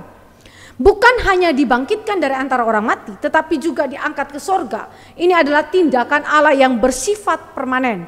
Jadi ketika dia naik ke sorga, natur kemanusiaannya juga naik ke sorga tentunya. Karena pribadi Kristus naik, ya berarti natur ini tidak lepas daripada pribadi. Ya, dui natur ini ada dalam satu pribadi logos, jadi berarti natur manusianya juga terangkat ke sorga dan mengalami apa yang disebut dengan transisi lokal. Pergi dari satu tempat ke tempat yang lain, itu berarti dari sorga, dari bumi ini ke sorga. Dan sorga adalah tempat yang sama halnya dengan bumi dan menunjukkan bahwa kemanusiaan Yesus terbatas oleh ruang dan waktu. Saudara, ini adalah satu konsep yang penting karena Yesus naik ke sorga berarti ada transisi lokal, ada perpindahan tempat dari bumi ke sorga. Berarti di dalam kacamata Alkitab, sorga itu tempat. Sorga itu tempat. Jadi sorga bukan sekedar keadaan atau kondisi, tetapi sorga adalah tempat. Begitu juga ketika berbicara mengenai neraka. Neraka juga adalah tempat, saudara. Seperti ini juga bumi adalah tempat. Jadi saudara, itu adalah bicara mengenai keterbatasan natur manusianya Yesus dalam ruang dan waktu. Jadi Yesus itu jangan saudara pikir di dalam natur kemanusiaannya bisa hadir di mana saja, omnipresent. Tidak saudara, dia tidak omnipresent. Natur ilahinya omnipresent, tetapi dia tidak omnipresent di dalam natur manusianya. Jadi itu menggambarkan bahwa saudara nanti di sorga yang kekal, saudara juga seperti Kristus. Saudara dibatasi oleh ruang dan waktu. Saudara ada di sorga, saudara nggak bisa pindah nanti ke neraka terus dari neraka balik lagi ke sorga. Tidak bisa, karena Yesus berkata antara sorga dan neraka ya tidak dapat terjembatani. Ya, yang di neraka tidak bisa datang ke sorga, sorga tidak bisa ke neraka. Berarti ada lokalisasi, ada lokalisasi. Nah di sini saudara dan saya melihat bahwa pengharapan akan sorga itu ya dan amin. Kalau Yesus nggak naik ke sorga saudara, terus gimana pengharapan saudara tentang sorga? Tempat di mana umat Allah menikmati persekutuan selama-lamanya dengan Allah di dalam kebahagiaan kekal. pupus pengharapan itu. Omong kosong seluruh pengharapan itu kalau Yesus tidak naik. Maka Yesus harus naik. Supaya apa? Saudara juga naik nantinya ke surga yang kekal. Nanti kita lihat bagaimanakah hal itu terjadi dalam kehidupan orang percaya. Lalu kita juga melihat bahwa Yesus naik ke surga, terangkat ke surga. Ini berbicara mengenai natur kemanusiaan Yesus yang ditransformasi, yang sudah dimulai dari kebangkitannya menuju kepenuhan kemuliaan surgawi dan dengan sempurna disesuaikan pada kehidupan surgawi. Saudara, ini adalah sesuatu yang juga dialami oleh natur kemanusiaan kita. Yesus yang ditransformasi tubuhnya akan memberikan share, berkat itu, benefit daripada pekerjaan itu bagi kita juga. Karena kita akan ditransformasi juga tubuh kita ya. Ini adalah sesuatu yang sudah berulang kali saya bicarakan kepada kita, dan saya harap ini bukan sesuatu yang hanya berisi hal-hal kognitif saja ya. Bahwa oh Yesus itu ditransformasi tubuhnya dan akan disesuaikan dengan keadaan kehidupan di sorga seperti apa. Saudara hanya pikir itu secara kognitif. Tapi saudara, saya mau ajak saudara, ini bukan masalah kognitif saja. Tapi ini masalah iman saudara. Karena saudara dan saya berhadapan dengan fakta hidup di mana saudara punya tubuh akan terpisah dari nyawa dan tubuhmu akan kembali menjadi debu. Itu kitab Kejadian berkata, debu akan kembali menjadi debu. Dan bagaimanakah butir-butir debu itu tersusun kembali menjadi suatu tubuh yang penuh dengan kemuliaan. Itu hanya mungkin terjadi jika Yesus bangkit dari antara orang mati dan dia naik ke surga. Dengan atur kemanusiaannya yang sudah diubah di dalam kemuliaan surgawi. Saudara, kalau ini tidak dialami oleh Yesus Kristus, saudara jangan mimpi saudara di surga punya kemuliaan sedemikian tubuhmu. Tidak akan terjadi. Jadi saudara, ini adalah hal yang begitu penting karena hanya umat pilihan Allah saja yang mengalami hal ini. Saudara, ini secara detail belum dilihat oleh Daniel, tetapi Daniel sudah menubuatkan itu di dalam pasal yang ke-12. Mari kita lihat Daniel pasal yang ke-12. Kondisi di akhir zaman.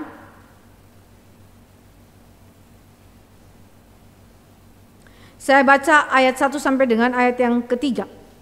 Pada waktu itu juga akan muncul Mikael, pemimpin besar itu, yang akan mendampingi anak-anak bangsamu, dan akan ada suatu waktu kesesakan yang besar, seperti yang belum pernah terjadi sejak ada bangsa-bangsa sampai pada waktu itu. Tetapi pada waktu itu bangsamu akan terluput, yakni barang siapa yang didapati namanya tertulis dalam kitab itu. Dan banyak dari antara orang-orang yang telah tidur atau mati di dalam debu tanah, berarti saudara dalam kondisi seperti yang dikatakan dalam kitab Kejadian, debu kembali menjadi debu, akan bangun. Sebagian untuk mendapat hidup yang kekal, yaitu kemuliaan seperti yang dialami oleh Kristus. Sebagian untuk mengalami kehinaan dan kengerian yang kekal. Dan orang-orang bijaksana akan bercahaya seperti cahaya cakrawala. Dan yang telah menuntun banyak orang kepada kebenaran seperti bintang-bintang tetap untuk selama-lamanya. Jadi apa yang dilihat oleh Daniel tergenapi. Tergenapi di dalam apa? Tindakan Kristus naik ke surga. Kalau Yesus tidak naik ke surga, apa yang dilihat Daniel itu sudah selesai. Tidak punya pengharapan apapun. Ini adalah sesuatu kesia-siaan. Tetapi saudara, syukur kepada Tuhan, Yesus naik ke surga. Jadi berarti kepentingan, signifikansi daripada kenaikan Kristus itu bagi kita sangat-sangat begitu penting. Ya. Dan yang terakhir, Yesus naik ke surga berarti jaminan bagi kenaikan seluruh orang percaya ke surga supaya mereka bersama-sama dengan Kristus untuk selamanya. Kita lihat di dalam ayat-ayat perbandingan ini, terutama dalam 1 Tesalonika 4 ayat yang ke-17. Kita baca 1 Tesalonika 4 ayat yang ke-17. Sesudah itu kita yang hidup yang masih tinggal akan diangkat bersama-sama dengan mereka dalam awan, menyongsong Tuhan di angkasa. Demikianlah kita akan selama-lamanya bersama-sama dengan Tuhan. Awan kembali lagi dipakai di dalam teks ini ya. Saudara perhatikan, Yesus datang di awan-awan. Dia naik dan ditutupi oleh awan-awan. Dan kemudian dia akan datang kembali juga dengan awan-awan. Dan sekarang ada janji Allah bahwa orang-orang percaya pun diangkat dalam awan-awan. Nah, apa maksudnya? Saudara dan saya melihat dalam 1 Tesalonika 4 ayat 17 ini menggunakan bahasa apokaliptik ya, dan bersifat simbolik atau figuratif. Jadi kalau apokaliptik ini adalah sesuatu yang bersifat nubuatan ya, belum terjadi pada waktu itu, tetapi telah dilihat, dan kemudian ini adalah sesuatu yang bersifat simbolik, penggambarannya simbolik, figuratif. Nah, kata diangkat bahasa Yunaninya harpazo, ini berarti diambil atau diraih atau dibawa secara tiba-tiba ke atas. Ya, diambil atau diraih secara tiba-tiba ke atas. Nah, ini kan bukan sama seperti film Premillennium yang seringkali saudara dan saya mungkin pernah nonton dulu, seringkali ditayangkan di TVRI.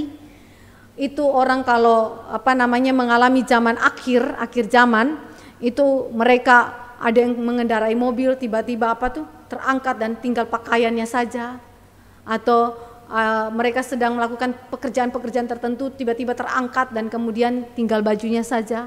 Hal-hal sedemikian bukan seperti itu yang dimaksudkan oleh Alkitab, ya. Jadi Alkitab berbicara mengenai harpazo, diambil, diraih atau dibawa secara tiba-tiba, artinya ini adalah sesuatu yang tidak diduga oleh manusia, sesuatu yang terjadi di dalam rancangan kekal Allah, tidak direncanakan oleh manusia. Dalam awan, ini bicara mengenai awan kemuliaan Allah, yang mana sekali lagi menutupi Yesus ketika dia naik ke surga, dan orang percaya ketika naik ke surga juga di dalam awan-awan. Awan kemuliaan yang mengelilingi kehadiran Allah, dan itu mengelilingi orang-orang percaya. Kemuliaan Allah artinya orang-orang percaya diangkat atau naik ke surga di dalam kemuliaan Allah, itu maksudnya. Seperti Yesus naik ke surga dalam kemuliaan Allah. Dia adalah pahlawan perang yang sudah menyelesaikan misinya. Dia sudah menang atas dosa, maut, dan iblis. Dia betul pahlawan perang. Dia mengendarai awan, dan dia sungguh-sungguh mengalami kemuliaan. Dan dengan demikian kita orang percaya juga mengalami kemuliaan. Kemuliaan saudara, karena saudara ada dalam awan kemuliaan Allah. Menyongsong, apantesis, ya, apantesis ini dalam bahasa Yunaninya digunakan untuk menunjuk pada penyambutan yang terhormat dari para penduduk suatu kota untuk menyambut tamu yang agung dengan cara keluar dari kotanya disertai dengan pawai yang ramai dengan permainan musik dan perayaan, lalu menemani tamu agung itu masuk ke dalam kota mereka. Ini adalah gambaran perkawinan, saudara, ya, yang dipakai oleh Rasul Paulus sebagai analogi atau gambaran figuratif untuk menunjukkan saudara tidak tinggal di awan-awan, tetapi saudara apa? Saudara di dalam kemuliaan Allah, saudara sambut Kristus yang mulia itu untuk apa? Datang ke bumi ini di dalam langit dan bumi yang baru yang diciptakan oleh Allah. Jadi saudara adalah sesuatu yang begitu mulia yang dilihat oleh Daniel, dan ternyata penggenapannya begitu amat agung karena Daniel tidak melihat dengan detail seperti yang ada yang kita lihat hari ini, tetapi saudara dan saya melihat bahwa Daniel lihat dari jauh samar-samar. Dia sudah punya pengharapan kepada arah itu, dan sekarang saudara sudah miliki itu ketika Yesus naik ke surga.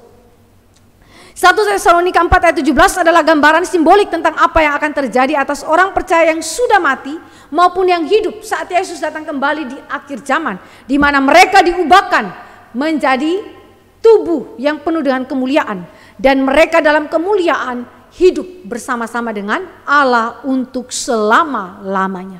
Dengan demikian saudara, Alkitab memberikan kepada saudara jaminan yang pasti, memberikan kepada saudara jaminan pasti akan hidup setelah kematian. Apa yang saudara dan saya miliki, ending daripada segala penderitaan, kesusahan, kesesakan yang dialami oleh manusia, terutama orang percaya di dalam dunia ini, bukan kepada kebinasaan, tetapi ending daripada seluruh penderitaan, pergumulan yang dialami oleh orang percaya adalah kemuliaan. Kemuliaan kekal, seperti Kristus mengalami kemuliaan, demikian saudara mengalami kemuliaan. Jadi ini adalah sesuatu penceritaan tentang kisah kehidupan kekristenan. Kisah hidup umat Allah seperti apa, di bumi ini seperti apa, demikian juga setelah saudara dan saya mati seperti apa. Akhir hidup kita di akhir zaman tiba seperti apa. Dengan demikian saudara dan saya mendapatkan big picture daripada kehidupan, perjalanan hidup orang Kristen selama hidup di bumi sampai dengan akhirnya di dalam akhir zaman tiba. Jadi itu berarti saudara, hidup kita ini bukan hidup yang penuh kesia-siaan, bukan hidup yang, sekali lagi saya tekankan, bukan hidup pesimis, bukan hidup skeptis, bukan. Ini adalah hidup penuh pengharapan. Karena apa? Memandang kepada kemuliaan Allah. Memandang kepada kemuliaan Allah untuk menghidupi hari ini dalam penderitaan, dalam kekuatan dan pengharapan kepada Allah kita. Nah, ketika Yesus itu naik ke surga, dia memberikan berkat kepada para muridnya. Saudara dan saya melihat apa maksudnya berkat Yesus. Ini adalah berkat imam besar yang seringkali diberikan kepada umat Allah setelah dia menyelesaikan tugas dia di kemah suci, maka dia akan angkat tangannya dan dia memberkati umat Allah. Nah saudara, Yesus pun melakukan hal sedemikian karena dia adalah Mesias, pengantara kita. Apa artinya berkat Yesus bagi murid-muridnya? Ini menyatakan peran Yesus sebagai imam besar seperti tadi saya katakan, yang memberi berkat kepada umat Allah setelah menyelesaikan segala tugas pendamaian bagi umatnya. Berarti berkat ini saudara, ini bukan berkat omong kosong saudara ya. Bukan berkat seperti Imam Harun. Imam Harun tidak menggenapi berkatnya, tetapi Yesus imam besar agung menggenapi berkatnya. Apa yang dia ucapkan, yang dia lontarkan sebagai berkat kepada kita, digenapi.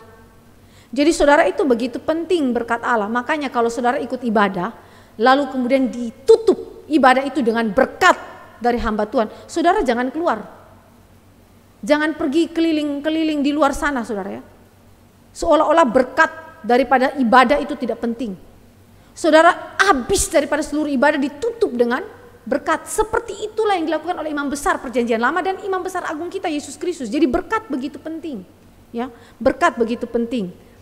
Nah, yang kedua, ini bicara mengenai penanaman yang efektif dari keselamatan, kedamaian dan kekuasaan bagi setiap orang percaya yang percaya kepada Kristus, termasuk para muridnya. Matthew Henry menambahkan bahwa berkat Yesus berarti rohani, di mana ia mengukir nama Bapanya di dalam diri para muridnya. Jadi, saudara, ketika dia angkat berkat, berarti keselamatan, damai sejahtera Allah, kuasa sebagai anak-anak Allah yang akan menjadi hakim di kemudian hari dan yang akan mewarisi segala berkat Allah di sorga. Secara efektif saat itu saudara terima. Para murid menerimanya di dalam iman kepada Yesus Kristus saudara. Jadi berkat ini begitu penting karena berkaitan dengan apa? Berkaitan dengan keselamatan, kedamaian dan kuasa sebagai anak-anak Allah. Dan terutama juga dikatakan oleh Matthew Henry. Nama Bapa diukirkan dalam diri kita oleh pekerjaan Roh Allah di dalam diri kita ya. Dalam Roma pasal 8 itu begitu jelas ya. Jadi saudara, betapa penting berkat Yesus ketika dia naik ke surga dan menyatakan tindakan Yesus untuk menyerahkan para muridnya ke dalam pemeliharaan Allah senantiasa. Seperti Yesus menyerahkan nyawanya ke dalam tangan pemeliharaan Bapa ketika dia menghembuskan nafas terakhir, sekarang dia naik ke surga. Naik ke surga, dia tidak hadir secara fisik, tetapi dia menyerahkan seluruh umat pilihan Allah dari segala zaman ke dalam pemeliharaan Bapa di surga. Jadi ini pemeliharaan yang begitu indah. Dalam tulisan daripada Paulus dikatakan bahwa hidup kita tersembunyi di dalam Kristus. Ada double protect daripada Kristus dan kemudian Bapa. Tetapi bagi saya juga ada triple protect. Karena apa? Roh Kudus pun melindungi kita. Jadi saudara yang dikasih oleh Tuhan Yesus Kristus, dengan demikian pekerjaan Kristus sudah selesai. Dia memberkati kita dan dia mengefektifkan seluruh pekerjaannya itu di dalam hidup kita melalui berkat-berkatnya. Dan dia serahkan kita ke dalam tangan pemeliharaan Allah. Indah bukan? Allah kita bukanlah Allah yang membiarkan saudara berjalan sendiri dalam dunia ini. Tetapi dia hadir menyertai kita. Dia hadir memimpin kita. Dia hadir untuk menguatkan hidup saudara. Melalui siapa? Roh Allah yang memimpin hidup saudara. Melalui Bapa di sorga yang memelihara hidup saudara. Melalui Kristus itu sendiri yang berjalan bersama-sama dengan saudara dalam hidup ini seperti janji dia. Jadi saudara, ini adalah sesuatu yang begitu penting. Berkat Allah adalah berkat pemeliharaan Allah atas hidup kita. Jadi kita bersyukur karena dia naik ke sorga, tetapi dia tetap pelihara kita. Berkat ini diberikan bukan saja kepada 11 muridnya, tetapi juga kepada semua orang percaya. Karena itu hal ini dicatat di dalam Alkitab bagi semua orang percaya di segala zaman. Kita umat Allah dipeliharakan oleh Allah melalui berkat Kristus. Nah, bagaimanakah respon daripada para murid di dalam Lukas ini ketika mereka mendapatkan berkat Allah dan mereka melihat penglihatan yang begitu agung tentang kemuliaan anak manusia itu? Kita melihat mengenai respon daripada para murid, yaitu sujud menyembah kepada Kristus. Tadinya mereka tidak percaya Yesus sebagai anak Allah. Perkataan-perkataan Yesus bahwa dia adalah anak Allah yang mati, bangkit dari antara orang mati, naik ke surga dan duduk di sebelah kanan Allah Bapa adalah perkataan-perkataan yang dianggap lalu saja. Tetapi ketika mereka melihat seluruh penggenapan itu, mereka memiliki respon yang berbeda.